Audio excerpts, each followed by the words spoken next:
Hello everyone, আজকে একটা নতুন রেসিপি নিয়ে এসেছি। তোমরা হয়তো সকলেই বাড়িতে বানাও। এটা হচ্ছে কি বলো তো, গিমে শাক আলু দিয়ে চচ্চড়ি।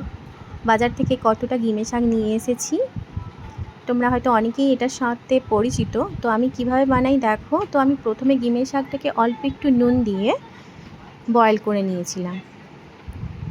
আরেকদিকে দেখো, সর্ষে আর কাঁচা লঙ্কা পেস্ট করে নিয়েছি মিক্সিতে।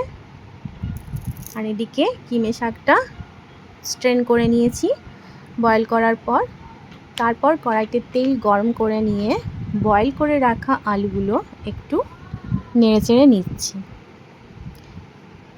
তারপর তুলে রেখে দিয়েছি। তারপর কড়াইতে আবার তেল গরম করে গোটা জিরে আর কাঁচা লঙ্কা ফোড়নে দিলাম। তারপর দিয়ে দিয়েছিলাম বেটে রাখা পেস্টটা, সর্ষে বাটাটা।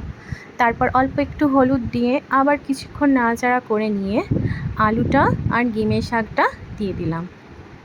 তারপর খুব ভালো করে আরও একটু নেড়ে চেড়ে একটু শুকনো শুকনো করে কষিয়ে নিচ্ছি।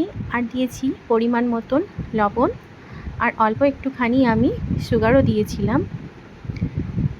তারপর একটু ভাজা হলে দিয়ে দিয়েছি অল্প একটুখানি জল। এমনিতে গিমে শাক তো একটু তেতো তেতো লাগে, বাচ্চারা খেতে চায় না। এইভাবে একটু বানিয়ে দেখো, বাচ্চারাও কিন্তু চেটেপুটে খেয়ে নেবে। রেডি হয়ে গেল গিমে শাক আলুর চচ্চড়ি। কেমন লাগলো কমেন্ট করে জানিও, আর ভালো লাগলে একটা লাইক আর শেয়ার করতে ভুলো না। আজকের মতন টাটা, দেখা হচ্ছে নেক্সট কোনো একটা রেসিপিতে।